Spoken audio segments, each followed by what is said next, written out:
doctor Alberto Martí Bosch. Él ha trabajado, como decía José Antonio, muchos años en oncología pediátrica hasta que, dados los escasos resultados que obtenía con los tratamientos convencionales y, sobre todo, viendo día a día el enorme sufrimiento que se causaba con ellos para obtener unos resultados nulos o mínimos, decidió replantearse su práctica. Hoy, 20 años después, y transformarse ampliamente en otras disciplinas que no se enseñan todavía, vamos a ver si ahora las universidades privadas se animan, en las facultades de medicina, decidió que lo primero era, como el viejo adagio médico dice, no hacer daño.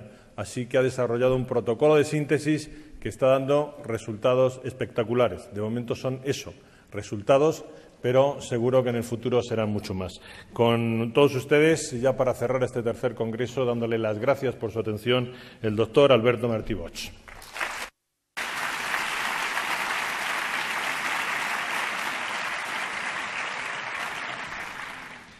Gracias por su cálida acogida. Gracias, Antonio, por tu presentación. Gracias, José Antonio. Gracias a todos los que también hacéis posible este congreso. Y bueno, voy a intentar explicar en 45 minutos lo que es verdad. Se puede explicar en 5. Pero bueno, yo todavía no he aprendido esa técnica. Mi mujer siempre me dice que tengo que aprender a resumir. Bueno, intentaré resumir lo mejor que pueda. ¿En qué se basa el fundamento médico? Bien, en cierto modo es una integración. Como muy bien ha dicho Antonio, a veces parece que hay una controversia de que cuando hablamos de oncología estamos hablando de acidificación, estamos hablando de alcalinización. ¿Quién tiene razón? ¿El cáncer es un problema alcalino? ¿El cáncer es un problema ácido? Los dos planteamientos tienen razón, porque todo va a depender de qué estemos mirando y dónde estemos mirando. El tumor en su interior es alcalino, mientras que en su exterior es tremendamente ácido. Por lo tanto, se genera esa dualidad, acidosis metabólica y alcalosis tumoral. Vamos a intentar explicar cómo se genera este fenómeno, que también esto nos va a permitir abordar la enfermedad y provocar la apoptosis tumoral. Es decir, el motivo del proyecto de trabajo que yo desarrollé inicialmente tenía una finalidad. Como yo trabajaba en hospital, me movía en hospital, estaba formado con la línea de hospital, veía realmente que en aquella época, pues, si tenemos una leucemia, un linfoma o un cáncer de mama, es igual, según sea de niños o de adultos, pues la única solución que teníamos era la quimioterapia. Pero esta realmente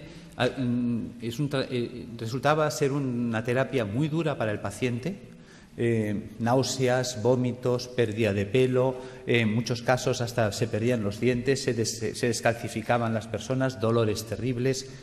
Claro, te planteabas cómo conseguir que el niño que estaba en tratamiento, cuando yo estaba en oncología infantil, cómo conseguir que el niño sufriera menos y cómo conseguir también que el tratamiento fuera más eficaz. Es decir, si en lugar de dar 20 sesiones, si lo podíamos solucionar con 10, con 5. Bien, y eso es lo que me llevó a investigar qué podíamos hacer para mitigar la situación del paciente. Entonces, me planteé que lo primero que teníamos que hacer era entender, para resolver un problema, lo primero que hay que hacer es entender el problema. ¿Qué es el cáncer? Te dicen, bueno, unas células que se han vuelto malas. Y bueno, sí, pero ¿y por qué? Ayer no eran malas y hoy sí lo son. Algo ha hecho que estas células degeneren, algo ha hecho que estas células se alteren. ¿Qué es lo que hay? Nadie daba contestación. ¿Hay alguna...? ¿No se oye bien en la sala? Es que parece que había un comentario por el fondo. Bien, volvemos. Entonces, ¿qué es lo que hacía, qué es lo que puede hacer que la célula se vuelva mala? Bien. Pasa el tiempo, indagas, te mueves, estudias medicina ortomolecular, estudias fitoterapia, estudias homeopatía, estudias dietética y nutrición, que son cosas que en la facultad no nos enseñan. Tienes que marcharte fuera del país, porque aquí eso no se enseñaba. Entonces, pues bueno, tuve la suerte de ir topando con gente extraordinaria, como fue Brillinger, el grupo de Hofer, estuve con Demar, Saint-Jean, en Francia, en Austria, estuve en Holanda con Oswald, estuve en Manchester con Norman Eddy, pude estar en Houston con el grupo de John Stiles, Will Spark, Denis de Lucas. Toda esta gente me fue abriendo un campo de posibilidades y una visión de la enfermedad. Con todo ese bagaje de contactos y conocimientos, pues entonces nos planteamos montar ya un proyecto. Yo estaba en la universidad haciendo prácticas de histología y me hizo gracia que muchas veces hacías tinciones y a unas salían artefactadas y otras no. ¿Qué es un artefacto? Un artefacto es cuando al hacer una tinción, si esto es una célula, aparecen manchas alrededor de ellas. Te decían que lo habías teñido mal. Y en cambio otras salían perfectas, solo se teñía la célula y el entorno no. Bien, tú con la ignorancia de estudiante piensas que sí, que igual has hecho mal la tinción, pero un día cae en tus manos un libro. Y el doctor Pischinger es un hombre que es anatomopatólogo, es catedrático de la Facultad de Medicina en Viena, en Austria, y presenta una tesis doctoral cum laude que se presenta, creo que se publicó en el año 70, The Matrix and the Matrix Regulations. Yo este trabajo lo conozco a través del doctor Ovirne. Me intereso por ese libro, lo leo, y creo que este hombre nos abre las puertas a la comprensión de la enfermedad, no del cáncer, de todas.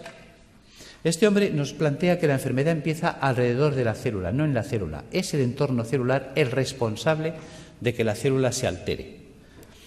Bien por fallo renal, bien por fallo hepático, bien por fallo pulmonar o bien por fallo multisistémico, todos a la vez.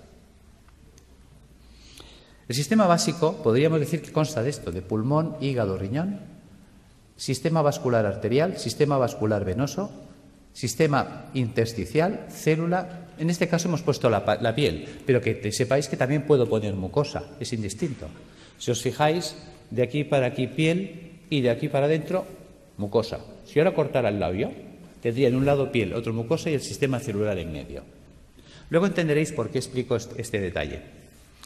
Bien, ¿qué ocurre? Resulta que el pulmón, el hígado y el riñón son filtros que como tales trabajan 24 horas al día desde que nacemos hasta que morimos. El corazón de una persona en reposo sabemos que mueve 5 litros de sangre por minuto. Luego, por cada uno de estos filtros pasarán, lógicamente, como mínimo 5 litros de sangre por minuto. Todo el mundo entiende que si esto es el filtro del aire de un automóvil, ponemos en marcha el automóvil y el aire pasa a través del filtro, el filtro se va a ensuciar. Y te dicen que cuando esté sucio, cuando tenga 5 o 10.000 kilómetros según el tipo de filtro, que lo cambies. Lo entendemos en un coche, pero no lo queremos entender en las personas. Vamos a reflexionar sobre este dato. 5 litros de sangre por minuto y una persona en reposo. Si cada minuto pasan 5 litros de sangre, ¿qué es lo que están filtrando estos señores? Los residuos metabólicos del sistema celular. De la sangre arterial es la que lleva oxígeno, azúcares, grasas, proteínas, minerales. ¿Para qué? Para nutrir al sistema celular. Hay que enviarle oxígeno, hay que enviarle grasas, hay que enviarle proteínas para que la célula se nutra, se oxigene, viva. Pero esta célula, cada vez que respira, cada vez que recibe oxígeno, ella genera un residual metabólico o basura, que es el CO2. Si yo le envío grasas, ella la va a usar y la va a metabolizar, y cuando esta grasa se degrada, la tira, que es el colesterol. Algo así cuando nosotros ponemos aceite de oliva en una sartén, freímos un huevo, freímos una chistorra y cuando el aceite está quemado lo tiramos. Pues el colesterol sería el aceite quemado, que este debe ser eliminado. Y si le enviamos proteínas, me devuelve ácido úrico. Son ejemplos sencillos. Sabemos que es mucho más compleja la bioquímica celular, pero nos vamos a centrar en 3 datos, en 3 valores fácilmente comprensibles. ¿Qué hay que hacer con estos residuos, esos excrementos celulares? También veréis por qué hablo de excremento, que se excreta. Pues tendrá que ir al sistema venoso y a través del sistema venoso alcanzar pulmón, hígado y riñón y ser eliminados. Fácil es entender que si la célula genera 3 bolsas de basura y eliminamos 3 bolsas de basura, no hay problema. Resulta que estos residuos son de carácter ácido. Ácidos grasos, ácido úrico, ácido carbónico. Bien, mientras el cuerpo sea capaz de hacer esto, no hay problema. Volvamos, rebobinemos. Hemos dicho que el corazón de una persona en reposo mueve 5 litros de sangre por minuto. Eso quiere decir que si en un minuto pasan 5 litros de sangre por el pulmón, el hígado y el riñón para ser filtrados, en 60 minutos pasarán el equivalente a 300 litros. 60 minutos es una hora, luego son 300 litros por hora, que no lo pensamos. Resulta que el día tiene 24 horas. Si en una hora hemos filtrado 300 litros, en 24 horas habremos filtrado el equivalente a 7.200 litros de sangre.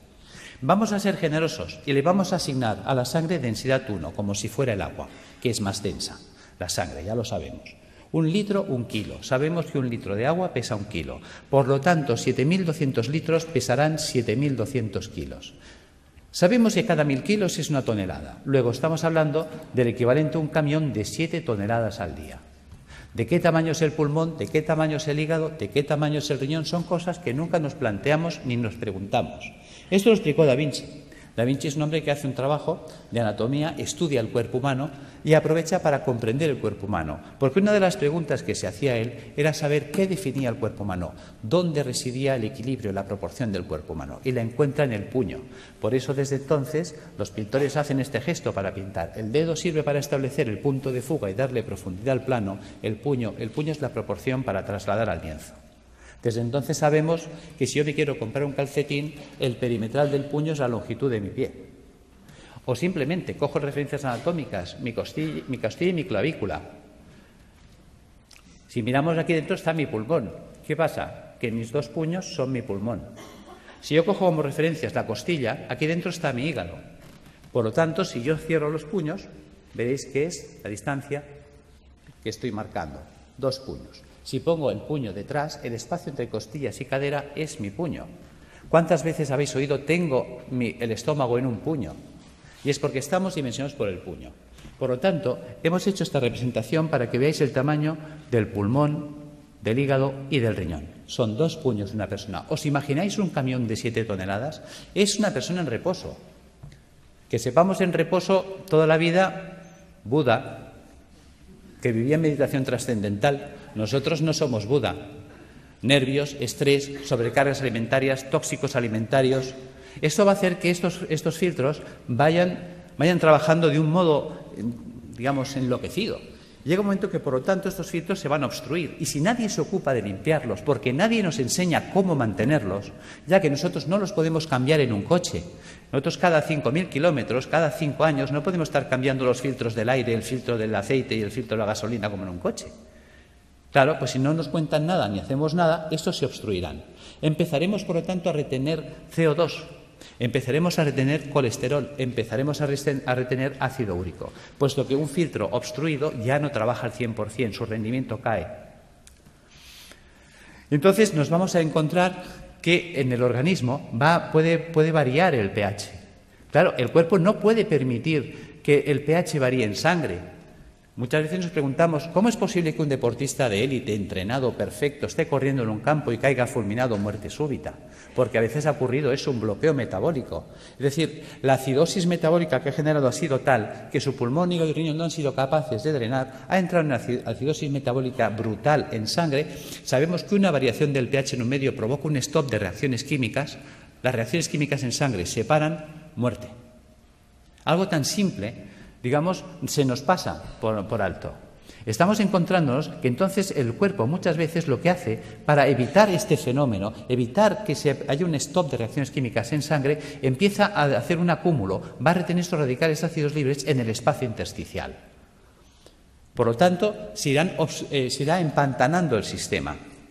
La interposición de residuos metabólicos en el espacio intersticial entre el capilar y las células, las endotoxinas, van a generar una serie de dificultad para la nutrición celular. Son los trabajos también de Reykjavik, cuando hablaba de la homotoxicología, es decir, la célula acabará ahogada por sus propios residuos metabólicos, por sus propios detritus, por sus propios excrementos. Esta barrera de ácidos que se nos va a formar, de ácido úrico, de ácidos grasos, etcétera, va a impedir que la célula se nutra. Veamos. ¿Veis la diferencia de imágenes?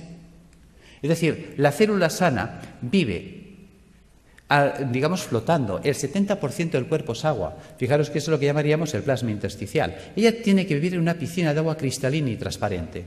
Si los filtros se obstruyen, y ya este drenaje no se puede llevar al 100%. Imaginaros que la capacidad de filtraje es del 80%. Quiere decir que el 80% del carbónico, el 80% de los ácidos grasos, el 80% del ácido úrico se eliminará, pero el 20% se quedará parte atascado en los filtros, parte en sangre y parte se empezará a acumular en el espacio intersticial. Si esto se va llevando en el tiempo hacia adelante, acabará ocurriendo esto. Fijaros que ahora el entorno celular, y esa era la idea de Pischinger, la enfermedad empieza alrededor de la célula, no en la célula. Es el entorno celular el que va a degradar ese sistema. Fijaros que ahora la célula ya entra en precario. Fijaros que estos son ácidos. Los ácidos son altamente corrosivos. ¿Qué pasa? Que si yo tengo aquí oxígeno y quiero que el oxígeno vaya del capilar hasta la célula, tiene que atravesar esta barrera de ácidos y reaccionan con él y se los sacuden del medio. Cualquier nutriente tendrá que quedarse aquí, atacado por los ácidos, con lo cual la célula se queda sin oxígeno y sin comida, y además atacada químicamente por sus propios ácidos. Fijaros que esto explica el por qué. Cuando yo tengo un tejido sano y hago una tinción celular, no se artefacta el entorno celular, mientras que cuando tengo un tejido enfermo y hago una tinción en una anatomía patológica, sí se artefacta el entorno celular, sí que fija colorantes. Se utilizan habitualmente colorantes de carácter básico, los ácidos fijan las bases, luego el entorno celular se ha vuelto ácido. Por lo tanto, los que hablan de que la degeneración celular está basada en un proceso de ácido tienen razón, aquí están los ácidos.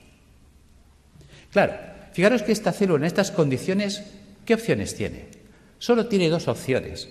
Sin oxígeno, sin comida y atacada químicamente por los ácidos, opción 1, morir por falta de oxígeno, quemadas químicamente por los radicales acumulados a su alrededor. Fijaros que si una célula no se defiende, no reacciona, porque la célula no es una tuerca, no es un tornillo, es un ser vivo, es inteligente, es un ser que, lógicamente, pues decimos que si no estuviera vivo no se podría morir. Fijaros que esta célula tiene que tener su capacidad de reacción. Una vez hicieron unos programas de televisión que clavaron esto. Creo que era una serie de dibujos animados que se llamaba Érase una vez la vida. Ahí lo clavaron. Las células son los ciudadanos del cuerpo. Los órganos, los edificios donde viven los ciudadanos. Arterias y venas, calles y avenidas, por donde transportamos los alimentos, por donde recogemos las basuras. Los nervios, el tendido eléctrico, las líneas de teléfonos, el sistema nervioso central, el ayuntamiento. Cuando miramos el cuerpo desde esta situación que parece infantil, fijaros que los americanos, si algo han tenido bueno, es enseñarnos ciencia a través de mecanismos infantiles, pues ¿por qué no aprovechar ese sistema que es altamente didáctico? Y tendremos una comprensión mayor de la enfermedad. ¿Qué pasa si las células se mueren? Imaginaos que una célula no se defiende, no reacciona. Se queda en ese medio y dice, bueno, pues me muero, esto ya se acabó. ¿Veis? Si se mueren las células del cerebro, porque esto está pasando en todo el cuerpo, entonces me quedaré sin células cerebrales, Alzheimer. Si se me mueren las células de la base del cerebro, Parkinson. ¿Veis? Fijaros que aquí tengo un cable en la mano. Por todos sitios hay cables. Los cables tienen un forro de plástico. Los cables conducen los impulsos eléctricos que en estos momentos nos permiten la informática, la luz, todo. En el cuerpo los nervios conducen todos los impulsos eléctricos y electroquímicos. Pero están forrados de la vaina de mielina. La vaina de mielina sería el plástico. ¿Qué pasaría si yo echara un chorro de ácido sobre los plásticos, sobre los aislantes de los cables? Que el ácido haría una acción corrosiva sobre el plástico. El cable se cortocircuitaría, pero dejaría de conducir. ¿Qué pasa si resulta que los nervios que me están uniendo a esta célula con el cerebro, la mielina es atacada por los ácidos que hay a su alrededor?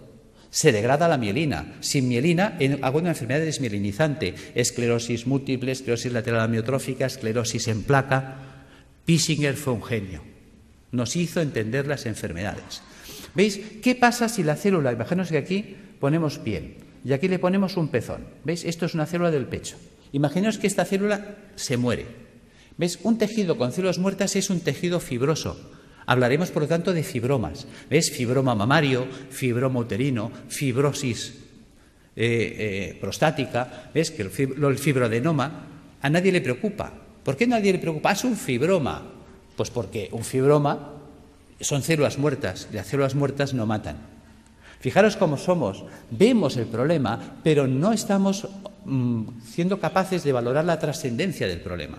¿Ves? Mientras tanto, si se mueren las células del pulmón, amigo, fibrosis pulmonar, fibrosis hepática si se mueren las del hígado, fibrosis renal si se mueren las del riñón. Y fíjate que decimos fibrosis pulmonar de causa idiopática.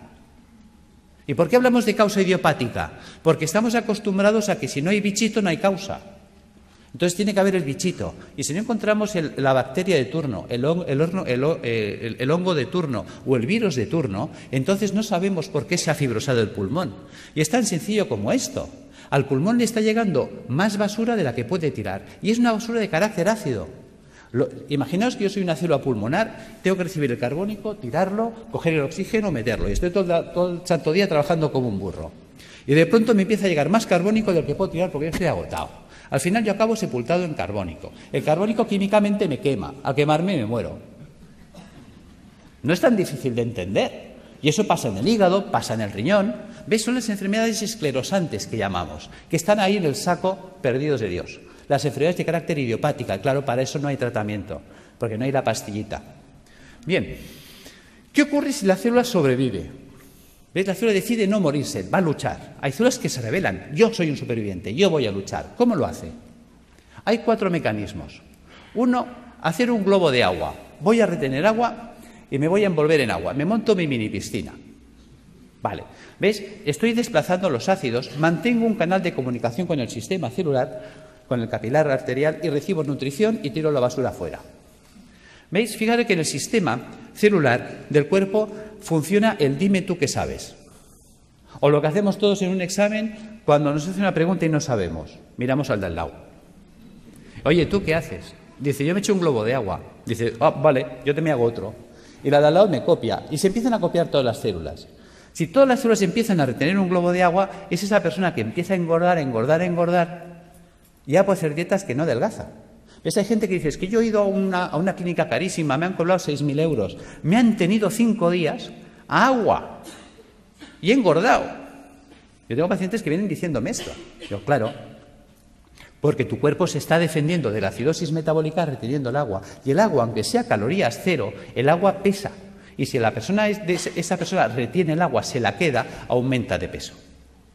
¿Veis? Este es el tema. Opción 2, tamponar. ¿Qué es tamponar? Tamponar es convertir un ácido en una sal. ¿Veis? Fijaros, por ejemplo, aquí tenemos una imagen de un hueso y una imagen de un hueso pues ya osteoporótico, lleno de agujeros, parece un queso gruyère. ¿Veis? Yo tengo ácido clorhídrico, que es un ácido terrible. Yo podía hacerlo reaccionar con hidróxido sódico. Con el OH del hidróxido sódico y el hidrógeno, el hidrogenión del clorhídrico, puedo formar H2O. Y con el cloro y el sodio, cloruro sódico. ¿Veis? He convertido el ácido clorhídrico en cloruro sódico. Fijaros que si yo tengo una jarrita de ácido clorhídrico y dejo caer un chorrito en la mano, tal como cae el chorrito, me perfora la mano más rápida que un Black & Decker. Lo sabéis. Es terriblemente corrosivo. Mientras que yo puedo coger la sal, el cloruro sódico a puñados y soltarlo y no pasa nada. Por lo tanto, el cuerpo hace lo mismo. Quitarle a Juan para darle a Pedro. Cuando un tejido vital entra en compromiso, ¿qué hace el cuerpo? Sacrifica una estructura para mantener viva otra. Entonces, si yo tengo ácido úrico en el espacio intersticial, ¿qué puedo hacer? Pues empezar a robar minerales de los huesos. Si tengo ácido úrico, formaré urato sódico. Si tengo ácido palmítico, palmitato sódico. Si tengo ácido carbónico, carbonato cálcico. ¿De dónde puedo robar calcio y sodio? De los huesos. Y empezamos a entender la osteoporosis, la artrosis, la artritis, el ataque ácido a los huesos. ¿Veis? Y aparecen entonces calcificaciones en los tejidos blandos. Uy, tienes calcificaciones en la mama, tienes calcificaciones en el pulmón. Fíjate que el cuerpo nos está avisando. Te está diciendo que el siguiente paso, ¿cuál va a ser? ¿Ves? Nos queda un paso que es el drenaje. Fijaros, volvamos atrás, que yo por la piel puedo eliminar carbónico. Yo por la piel puedo eliminar grasas. Tengo el cutis graso, lo habéis visto 1000 veces. Yo por la piel saco amoníaco, urea. Veis que hay gente que mancha las amarillas, las camisas, los sobacos de cercos amarillos, urea.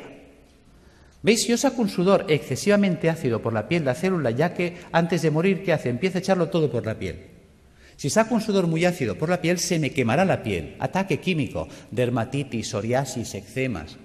Por eso dicen que la psoriasis no se cura, porque la quiero curar con una pomadita desde fuera, cuando el problema está dentro.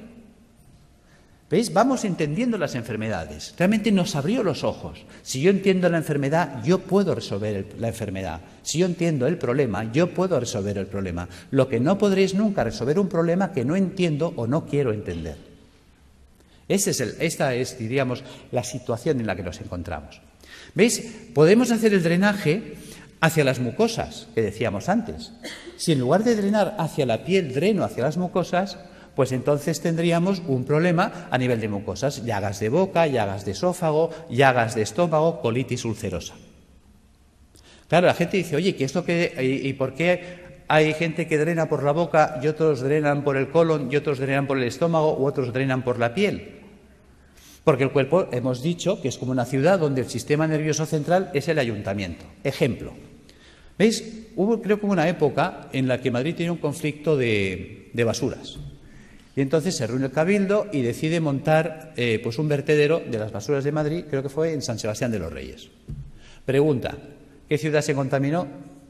Respuesta, San Sebastián de los Reyes. Claro, llega un momento que la gente de San Sebastián de los Reyes está hasta aquí de la basura de Madrid. Y dicen, oye, a ver, ¿qué hacemos? Bueno, el Cabildo de Madrid se da cuenta de que es verdad, se reúne y dice, bueno, ahora vamos a tirar la basura hacia Madrid, a Toledo. ¿Quién se va a contaminar ahora? ¿Veis? El cuerpo hace lo mismo. El sistema nervioso da órdenes y las células ejecutan las órdenes. Dicen, tira la basura por la boca. Pues el tío por la boca, pues llagas de boca. Oye, tíralas por el recto. Pues el tío ahí, colitis ulcerosa. Oye, tíralas por la piel. Pues mira, psoriasis. No las tires. Coge todo el calcio y todo el sodio que quieras del hueso. Pues mira, artrosis, osteoporosis. ¿Ves? Según la orden que da, la célula actúa. ¿Veis? Fijaros que esto es importante entenderlo, aunque sea en clave de cómics. Opción 4, mutar. ¿Qué es mutar? Lo que hoy nos acontece, el cáncer. ¿En qué consiste la mutación? ¿Veis? Célula sana que muta a célula tumoral. ¿Cómo vive la célula sana? La célula sana vive en un medio alcalino, vive con oxígeno, vive con poco sodio y vive utilizando proteínas levógiras giradas a la izquierda. ¿Qué ha pasado? Ha pasado que el medio se ha vuelto ácido. ¿Veis? La célula tumoral muta porque su entorno ya no es alcalino, se ha vuelto ácido. Se ha quedado sin oxígeno. ¿Qué opción le queda a esta célula sin oxígeno? Solo tiene dos opciones, o morir o mutar. ¿En qué consiste la mutación? ¿Veis? Sabéis que la célula para vivir necesita energía. La energía es el ATP. ¿De dónde saca el ATP? Bueno, pues hemos hablado, creo que se ha hablado hoy del ciclo de Krebs. ¿Ves? En la mitocondria podemos obtener el ATP a través de la vía oxidativa, con oxígeno. Pero cuando una célula no tiene oxígeno, puede abrir una ruta alternativa que es la del pirúvico.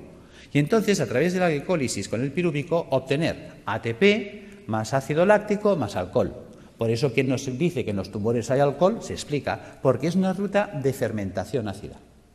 Y esa ruta anaeróbica le permite seguir viviendo a la célula, que es un mecanismo de supervivencia, porque está en juego su vida.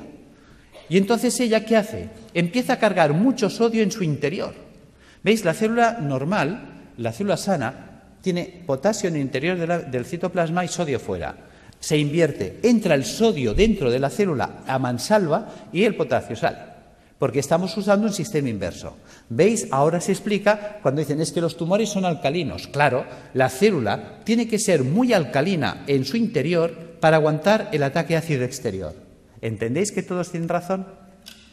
Si yo estoy mirando el interior tumoral, me encuentro con una alcalosis, mientras que si estoy mirando el exterior, me encuentro con acidosis. Esta es la explicación. Por lo tanto, vamos entrando en razón. Cuando estamos ya en una situación tumoral, ¿qué nos propone la medicina académica? La medicina académica nos propone que hay que cortarle la cabeza al tumor, evidentemente si se puede, si es accesible quirúrgicamente. Es decir, la decapitación del tumor es lo que llamaríamos la cirugía.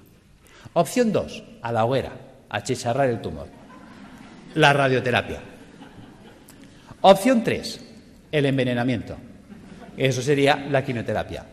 ¿Ves? La célula tumoral, la quimioterapia es un citotóxico, o sea, es un tóxico para la célula, hay que matarla. ¿Veis? Por lo tanto, o la mato de un hachazo, o la mato porque la achicharro, o la mato porque la enveneno. La cuestión es que hay que matarla. Y además es verdad, porque si no nos mataría a nosotros. Bien, por lo tanto, si observamos, esas 6 opciones que nos da, nos hace entender que estamos anclados, por decirlo así, en el siglo XII, por no decir el siglo I. Decapitación, hoguera, envenenamiento. Queda en clave de humor, pero es real. O sea, cuando hay un tumor, no hay más. O le corto la cabeza, o la achicharro, o la enveneno. Vale. Pero si pensamos como en el siglo XII, aunque la escena que os he puesto pertenece, creo que es al siglo I, nos encontramos que si pensamos como en esa época, nos queda una cuarta vía que la estamos olvidando. ¿Qué podían hacer con un enemigo difícil de batir? El asedio. ¿Os acordáis? Numancia. Le quitamos el agua, le quitamos la comida, y sin agua, sin comida, esperar, que se muere solito. Bien, eso sería la apoptosis. ¿Cómo acorralar el tumor? Pues alcalinizando al paciente, puesto que el paciente ya que está muy ácido y el ácido me está desencadenando el problema, vamos a alcalinizarlo. Resulta que sabemos que el ácido tumoral para poder vivir necesita mucho sodio. Resulta que al paciente hipertenso le decimos come sin sal, al paciente cardiópata le decimos come sin sal, al paciente que está mal del riñón, al nefrópata le decimos come sin sal. Pues digamos al oncológico que coma sin sal, puesto que el ácido tumoral necesita mucha sal para ser muy alcalina en su interior. Si le quito la sal, lo hago polvo. Luego, utilizar enzimas proteolíticos de acción selectiva. ¿Qué es un enzima proteolítico de acción selectiva? Una enzima que destruye proteínas, pero no todas. ¿Cuáles? Las dextro. Resulta que la célula tumoral, para vivir, ha tenido que desarrollar un tipo de proteína que es la dextro. Fijaros que en el cuerpo todos los aminoácidos son L-metionina, L-cisteína, L-arginina. ¿Por qué? Porque nuestras proteínas son levo, pero las proteínas levógiras son estables en un medio alcalino, en un medio ácido no son estables. Luego necesito una proteína estable en un medio ácido, la dextrógira. Vale, pero si yo pongo a circular enzimas proteolíticos de acción selectiva que destruyan a esa proteína, ¿ves? Ya le he quitado el sodio, le he quitado la comida, le quito los ácidos. Y luego resulta que la célula tumoral, al volverse anaeróbica, se vuelve vulnerable al oxígeno. El oxígeno es tóxico para las células anaeróbicas, las mata. De hecho, yo he estado en Alemania aprendiendo técnicas de ozonoterapia porque el ozono es tóxico para la célula anaeróbica. Vale. También podemos utilizar peroxidasas, enzimas que ayuden a liberar mucho oxígeno en los tejidos. ¿Cómo conseguir esto? ¿Cómo vamos a alcalinizar al paciente? Recuperando la función del hígado y del riñón y del pulmón, eliminando las toxinas acumuladas en el espacio intersticial. ¿Cómo lo vamos a hacer? Pues con dieta alcalinizante, con hidroterapia, con tratamiento natural y con tratamiento físico. ¿Veis? Si yo utilizo quimioterapia solo, ¿cuántos pilares tengo? 1. Mientras que si uso dieta, baños, tratamiento natural y tratamiento físico, ¿cuántos pilares tengo? 4. Es más estable. Esa es la idea. Que entendamos qué es la dieta, que nunca se nos habla de ella, qué es la hidroterapia, la gran olvidada. Hasta se me ha llegado a decir que esto no es científico. Y me lo han dicho médicos, esto de los balnearios, esto no es científico. Y resulta que existe en la Universidad Complutense una cátedra de hidroterapia médica, de hidrología médica. O sea, ni siquiera sabemos lo que tenemos en nuestras propias universidades. Y es de las mejores cátedras que hay en Europa. Cuando te mueves fuera, te hablan, la doctora Bacaicoa. ¿Y tú quién es la doctora Bacaicoa? Hasta tienes que empezar a buscar y pues dices, ¡san Dios, tengo que conocer a esta mujer! Cuando me cae el libro, y también, digamos, es un libro que he escrito, ahora no recuerdo el otro autor, que también es un profesor emérito, dices, ¡por Dios! Empiezas a tirar del libro y dices, ¿y por qué me han ocultado que existe esto a mí? Bien, seguimos. ¿Qué es esto de las plantas y qué es esto del tratamiento físico? Vamos a entrar ahí. ¿Por qué dieta? Muy importante. La dieta cárnica es acidificante de la orina. Si yo me como carne, mañana estoy haciendo pis de carácter ácido. Mientras que si yo como vegetariano, mañana estoy haciendo pis de carácter alcalino. ¿Qué quiere decir esto? Que la dieta vegetariana me alcaliniza. Vale. Por tanto, vamos a hacer dietas vegetarianas. ¿Veis? Un filtro sucio no es un filtro roto. Un filtro sucio se puede lavar. ¿Y con qué se lavan las cosas? Con agua. A veces es tan simple que no nos lo podemos creer. Resulta que el 95% de la fruta y la verdura es agua. Con la dieta vegetariana se lavan los filtros. ¿Veis? Ensalada, bistec y fruta. Quito el bistec. ¿Qué me queda? Ensalada y fruta. ¿Veis? ¿Os suena los viernes no comer carne? Claro que os suena. Que la gente dice, uy, eso es cosa de curas. Claro, y la palabra cura viene de curar. Mens sana in corpore sano.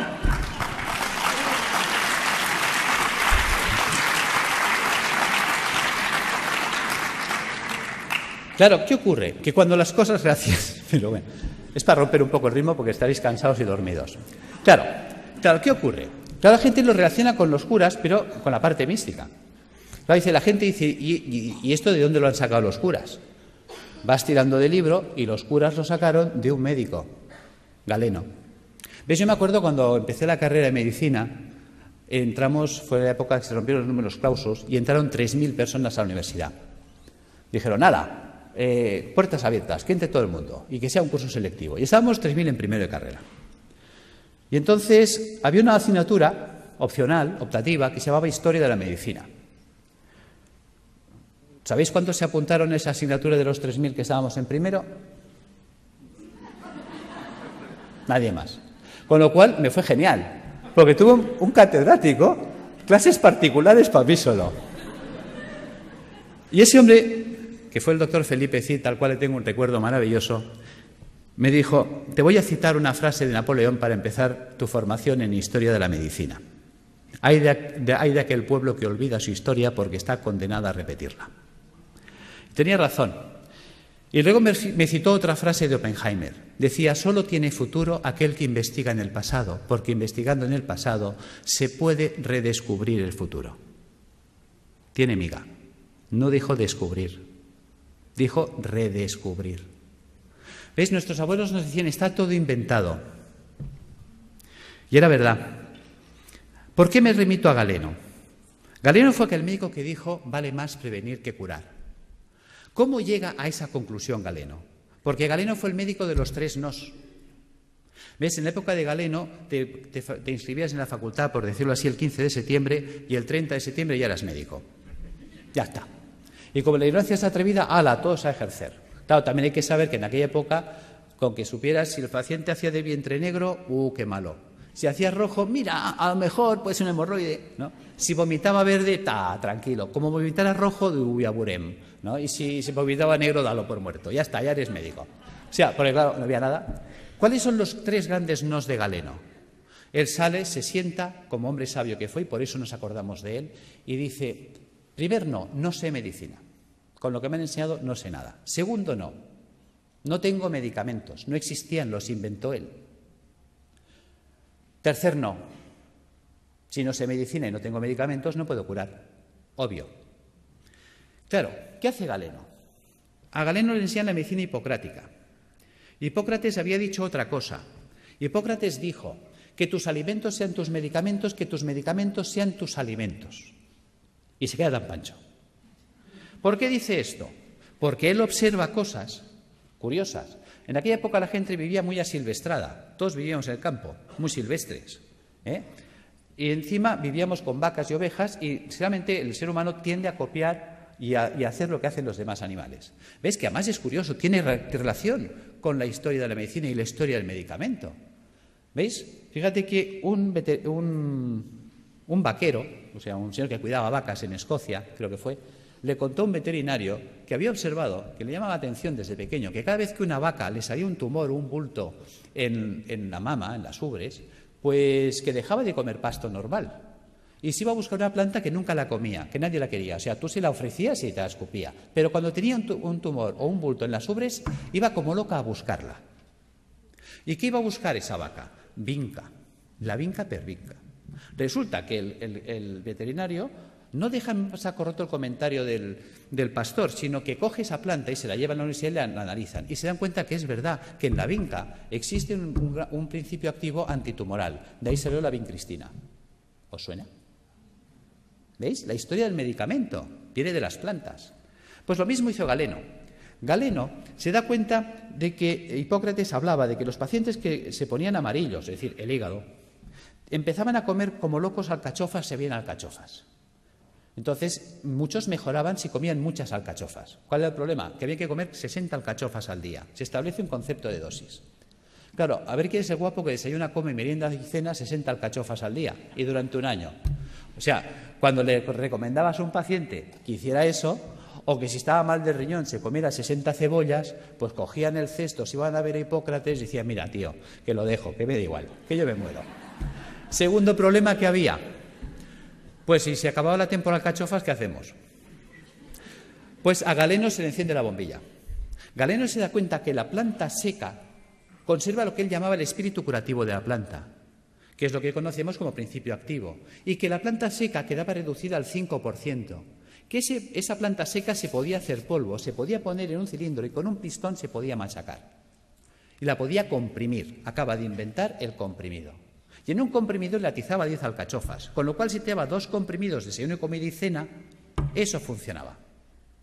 ¿Ves? Y en montar los extractos, empieza a montar la galénica, el arte de hacer medicamentos. Entonces él se da cuenta que hay plantas que limpian el pulmón, plantas que limpian el hígado, plantas que limpian el riñón. Entonces llega una dieta eminentemente hídrica, la cura de aguas, que os suena, y le ponemos plantas que limpian el riñón, plantas que limpian el hígado, ¿ves? Por ejemplo, una cola de caballo, un té verde, una arenaria, o pongo una alcachofera, un diente de león, un boldo, o pongo una planta que me limpia el pulmón, el tomillo, el gordolobo, el llantén. ¿Veis? Hagámoslo simple, voy a coger té verde, alcachofera y tomillo. ¿Veis? Ya tengo la fórmula de las plantas que me van a limpiar los filtros. Si le paso agua y jabón, se limpiará más rápido.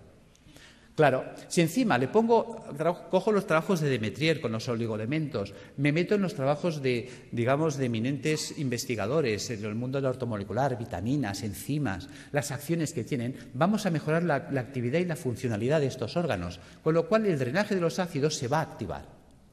Me voy a remitir también a Galeno. Galeno se da cuenta de la importancia de los baños termales. Fijaros que en aquella época habían las termas romanas. ¿Ves? Galeno establece un sistema de dieta a la gente que venía a su consulta. ¿Ves? En las casas romanas, en los domus, había el vomitorio. La gente se levantaba, comía y se iba a vomitar para seguir comiendo, hasta que reventaban. Y cuando llegaban a Galeno, él en sus textos lo decía. El paciente me llega gordo, seboso, sudoroso, con un sudor repelente, un fétor vomitivo y unas deposiciones putrefactas. Decía, está podrido por dentro.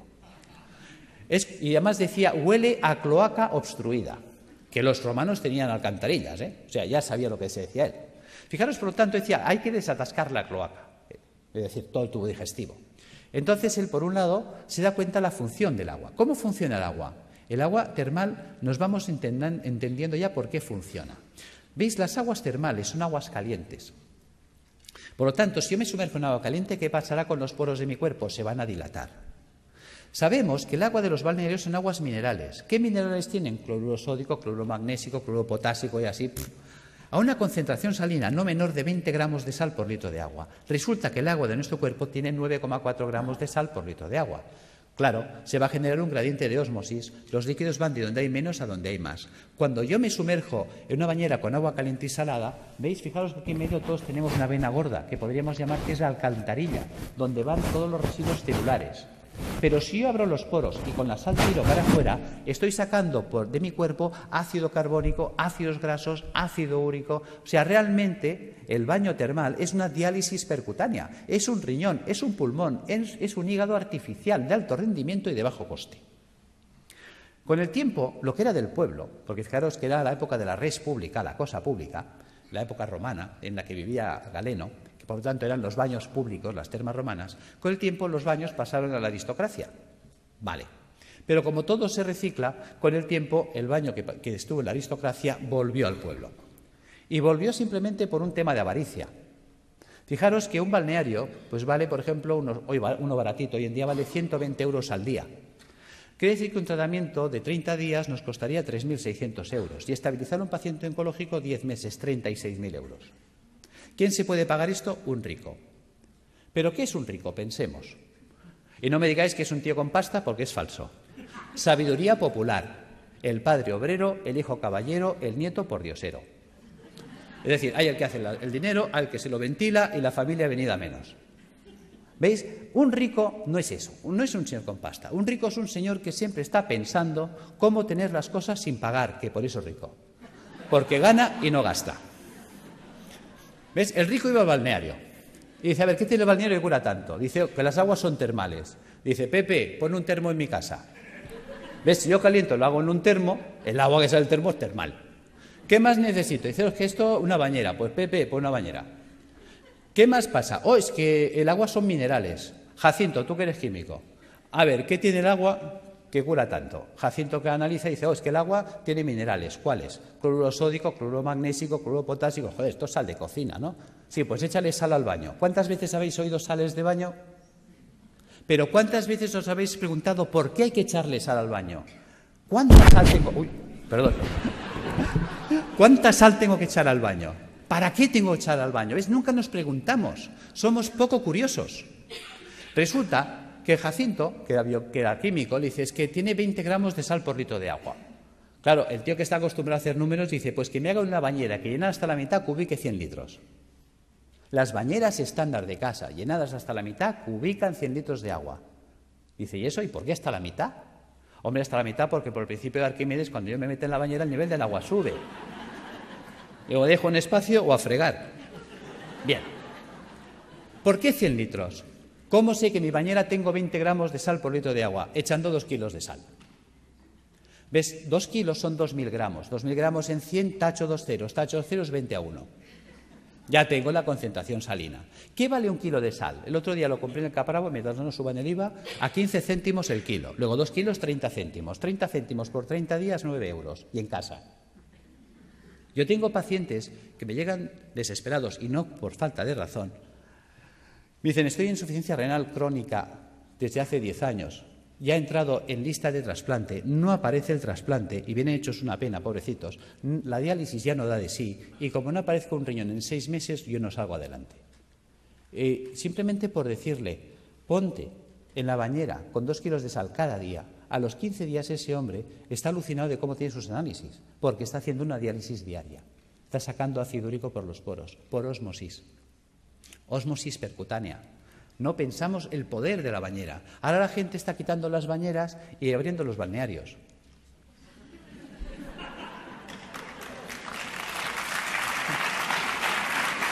Bien. Gracias. Seguimos. Ya entendemos para qué la bañera, ya entendemos para qué una dieta hídrica. Hay mucha gente que me dice, Alberto, ¿hay que ser entonces vegetariano? No, tampoco. Y a ver, cuéntame esto, si me dices que la dieta vegetariana es buena. Bueno, es que una cosa es que la dieta vegetariana sea buena y otra cosa es que tengamos que ser vegetarianos. ¿Ves? Una vaca es vegetariana. ¿Por qué? Ella solo come vegetales. ¿Por qué? Porque puede. La vaca tiene 4 estómagos, panza, bonete, lebrillo y cuajar. La vaca puede hacer 4 digestiones al mundo vegetal. Por eso la vaca consigue el 100% de los nutrientes del mundo vegetal. ¿Cuántos estómagos tenemos nosotros? Nosotros tenemos un estómago. No podemos ser vaca. Nos falta tecnología digestiva. Es así de sencillo. ¿Ves? Hay gente que dice que yo sí, puede sobrevivir, porque el cuerpo está adaptado a sobrevivir, pero no a vivir. ¿Ves? Hay herbívoros, hay omnívoros y hay carnívoros. Nosotros somos omnívoros. Pero eso no quiere decir que nos venga bien un día a la semana limpiar. Fijaros, los reyes inventaron la bula para comer carne los viernes. Los reyes no lavaban los filtros. Pregunta, ¿de qué se morían los reyes? Los reyes se morían de gota, de ácido úrico. ¿Ves? Los ácidos son los que nos matan. Si a mí se me tapa el riñón, yo no podré eliminar el ácido úrico. El ácido úrico me va a corroer los huesos, un dolor terrible, y me va a corroer el sistema arterial por dentro y venoso. Al final me muero de una hemorragia urémica. Fijaros, perforación de las arterias, muerte. Si a mí se me tapa el hígado, no podré eliminar el colesterol. Si no puedo eliminar el colesterol, se me acumulan las arterias, se taponan, infarto, muerto. Si a mí se me tapa el pulmón, no podré eliminar el CO2. El CO2 se me acumula, ya sabéis, es citotóxico, muerto. Los ácidos nos matan. Tan sencillo como esto. Entonces, si añadimos esto a la dieta hiposódica, que ¿cómo afecta esta dieta a la célula tumoral? La célula tumoral necesita mucho sodio para alcalinizar su citoplasma y poder así contrarrestar el ataque ácido externo. Si se queda sin sodio, no puede hacerlo. Y entonces el propio ataque ácido también la puede matar. ¿Cómo matar de hambre a la célula tumoral? Utilizando enzimas proteolíticos de acción selectiva que destruyen solo proteínas dextrógenas. Ese fue el pecado de Chacón, encontrar enzimas que destruyen esas proteínas y mata de hambre a la célula, que es inocuo para el sistema, puesto que solo destruye proteínas dextrógenas que solo afecta a la colonia de células tumorales. La célula sana que no ha mutado, como ella sigue tirando de proteínas levógenas, a ella no se entera, no le afecta. ¿Cómo hiperoxigenar los tejidos? El simple drenaje de toxinas, por el simple drenaje de las toxinas, hará que llegue oxígeno a los tejidos. La ozonoterapia, habéis visto unos muy buenos resultados. Y suministrando al paciente enzimas hiperoxidasas, que también van a mejorar muchísimo. Y aquí están los trabajos con el peróxido de finiglioxal, que en su día funcionó, de don Gregorio Ramón Cebrián, creo que se llamaba, el doctor Javier López Garcés, hicieron unos trabajos extraordinarios con las peroxidasas. Y yo las uso, funciona muy bien. Tratamientos físicos, claro que sí, la acupuntura, la osteopatía, la quiropraxia, la magnetoterapia, todo esto nos va a ayudar a reequilibrar todos los sistemas bioenergéticos del cuerpo. ¿Qué ha pasado con toda esa acción que hemos desarrollado? Pues que la célula tumoral, su entorno ya no es ácido. A la célula tumoral le llega oxígeno, que es tóxico para las células. anaeróbicas o tumorales. Se queda sin sodio y se queda sin proteínas dextrógiras. Traducido, la célula sana conserva íntegra toda su ruta metabólica, todo lo que ella necesita para vivir, mientras que la tumoral se la hemos quitado. Algo así como si yo tengo una célula que se ha adaptado a vivir en agua dulce, un pez que se ha adaptado a vivir en el agua dulce, y cojo ese pez y lo pongo en el mar otra vez. Ese pez de río en el mar se va a morir, aunque esté en agua, porque el agua es distinta. No es su ecosistema. Nos estamos cargando directamente el ecosistema de la célula tumoral. Y eso nos conduce a la apoptosis. Sin sodio, sin proteínas dextrógiras, sin ácidos y con oxígeno en el medio, la célula tumoral no puede vivir. Fijaros que yo puedo alcalinizar con bicarbonato sódico, claro que sí. Que podemos estar debatiendo si es un hongo el que desencadena el sistema o es un sistema que se ha acidificado y ha generado las condiciones para que esto suceda. Yo me inclino por lo segundo. ¿Veis? Fijaros, vamos a pasar estas dos imágenes. Las imágenes hablan por sí solas. ¿Veis? La célula normal tiene que vivir en una piscina de agua cristalina y transparente. Mientras que si nosotros no hemos cuidado, porque nadie nos ha hecho entender la importancia de comer un día a la semana vegetariano, de bañarnos un día a la semana en agua con sal, de tomar plantas depurativas que nos ayuden a tener limpios los filtros, mira qué fácil es. ¿Ves? Si nosotros desde pequeñitos acostumbramos a nuestros hijos a bañarse en la bañera con 2 kilos de sal, a comer vegetariano un día a la semana y a tomar una infusión de alcachofa, tomillo y té verde, esto estaría funcionando limpio toda la vida. Y entonces estaríamos siempre en estas condiciones. ¿Veis? Fijaros, si yo no limpio esto, ¿qué pasa?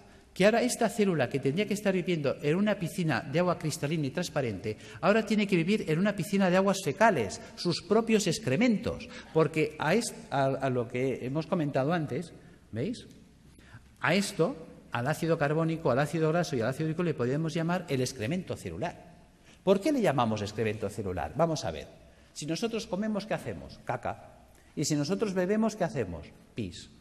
Pues si la célula come, hace caca, y si la célula bebe, hace pis. Esto es el pis y la caca celular. Si nadie se la recoge, la pobre célula tiene que vivir flotando en aguas fecales. Y mientras el agua no llega aquí, todos tranquilos, y diciendo, y no hagan olas, pero como la cosa empieza a subir, lo entendéis. ¿Veis? Posibilidades de que esta célula se infecte en una piscina de aguas fecales.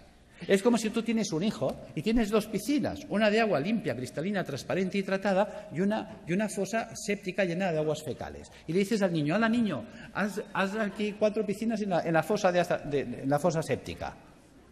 Se te muere el niño. Lo entendemos en ese ejemplo y no lo queremos entender aquí. Es algo tan gráfico como lo explicó Pissinger, es algo tan genial que dices, Dios mío, y tan simple de poder llevar al paciente a estas condiciones, que las cosas van a ir mucho mejor. Fijaros que todo vale incluso. Ya sé que José Antonio hasta me puede tirar el zapato, porque claro, cuando empezó mi trabajo, ¿cuál era el problema? Mi problema era que yo... Uy, perdón, ¿qué he hecho? Perdón. Vamos ya al fondo. ¿Cuál era el problema? Yo estaba trabajando con quimioterapia cuando empezó mi proyecto de trabajo. Y claro, no entendía cómo era posible que la quimio no funcionara si in vitro funcionaba. Y un día, cuando leo este trabajo, se me enciende la bombilla. Vamos a ver, supongamos que me viene un abogado ahora y me dice, Alberto, acabas de heredar una finca de la tía Carmeta en Tarragona. Pues vale, pues muy bien. Hombre, qué alegría, qué pena por la tía Carmeta, claro, pero también qué alegría por la finca. Son 600 hectáreas. Y dijo, Dios, te vas ahí y dice, pero yo soy médico. Hala, me cojo un ingeniero agrónomo y me lo llevo para allá. Dice, a ver, tú ingeniero, ¿esto sirve para algo? Dice, hombre, está abandonada, está ruinosa esta finca, lleva 30 años que nadie la ha tocado, está silvestrada. ¿Pero vale o no vale? Dice, pues aquí cebada la que quieras. Dice, bueno, pues ponla en marcha. ¿Veis? Y ahora veo al ingeniero que coge el trigo o la cebada y empieza a echar la cebada entre los zarzales y los matorrales. ¿Tú qué dices? Dice, vaya ingeniero. Resulta que los médicos hacemos esto. Cuando tengo el paciente en situación tumoral, le atizo el suero en sangre y quiero que la molécula llegue a la célula. Se quema por el camino, no llega. Los ácidos la destruyen. Entonces tengo mucha toxicidad y poca efectividad. Claro, cuando limpias el sistema, si tú ahora pones la quimio en sangre, ¿cuánta quimio llega? Toda. Manda huevos, que decía Trillos. Claro, con este sistema, ¿qué pasa? ¿Ves? La célula sana está harta, ha comido, está bien alimentada, ella no tiene hambre. Resulta que la que tiene hambre es la tumoral. Luego es mucho más sensible y por eso veíamos que hay pacientes que necesitan 20 o 30 sesiones, en 3 o en 4 entran en remisión completa. Ahí está la gracia. Es decir, que tampoco obliga a renunciar a nadie porque el miedo es muy fuerte y si dejo el hospital, ¿qué me pasa? Que no te pasa nada, tío. O sea, que conseguimos que los pacientes tolerasen mejor. Pero es que estamos viendo cosas sorprendentes. Yo ahora he estado en Calcuta con los doctores Banerjee y el año pasado estuve con ellos en la Facultad de Medicina y me interesé muchísimo por sus trabajos. Llevo 20 años trabajando con la homeopatía y yo la utilizaba como para tratar el terreno, para desintoxicar el sistema, que son los trabajos de Reykjavik, que todo eso me ha ido muy bien. Pero cuando he puesto en marcha los protocolos de Banerjee, sorpresa. Una sorpresa preciosa ha sido un caso clínico, y con eso cierro, de una chica joven de 31 años que viene a mi consulta el mes de mayo, en muy malas condiciones. Esta chica, pues le detectaron un tumor cerebral estando embarazada de 34 semanas. Entonces se le ponen anticonvulsivantes, antiedematosos, se le hace cesárea, se salva a la criatura, se le opera, se le quita el tumor cerebral en la medida que se puede, ya sabéis que siempre se hace lo que se puede, no la limpieza total nunca es posible. Se revisa y le encuentran en la revisión general que tiene metástasis en ambos pulmones, metástasis hepáticas, las cadenas ganglionarias torácicas invadidas, todo el sistema linfático abdominal invadido, metástasis óseas, metástasis musculares.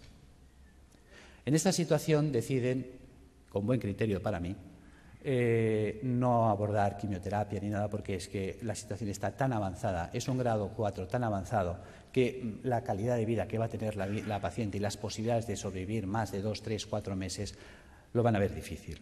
Entonces deciden tratamiento paliativo y nada más. En estas condiciones llega la consulta y pones en marcha todos estos dispositivos.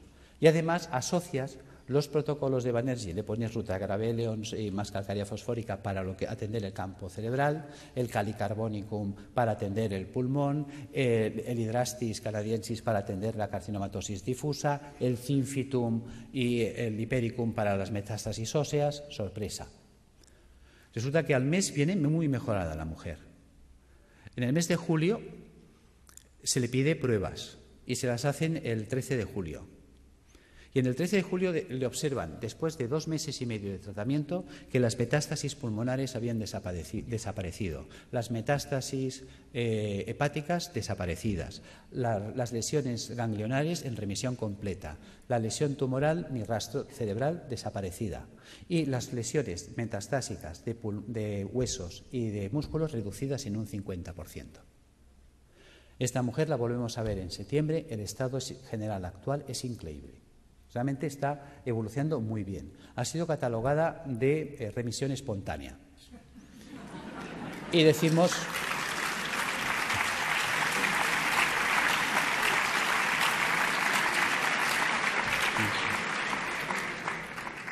Y es verdad, está respondiendo espontáneamente porque se está produciendo una apoptosis. Pero se está produciendo la apoptosis porque la paciente está haciendo lo correcto. Ha cogido un camino que le funciona. Hay veces que gente me dice, Alberto, ¿tú curas cánceres? No. Pero sí que damos un manual de instrucciones que permiten que el cuerpo se coloque en condiciones tales que entonces el cuerpo sí puede curarse a sí mismo. En fin, espero no haber sido pesado. Gracias.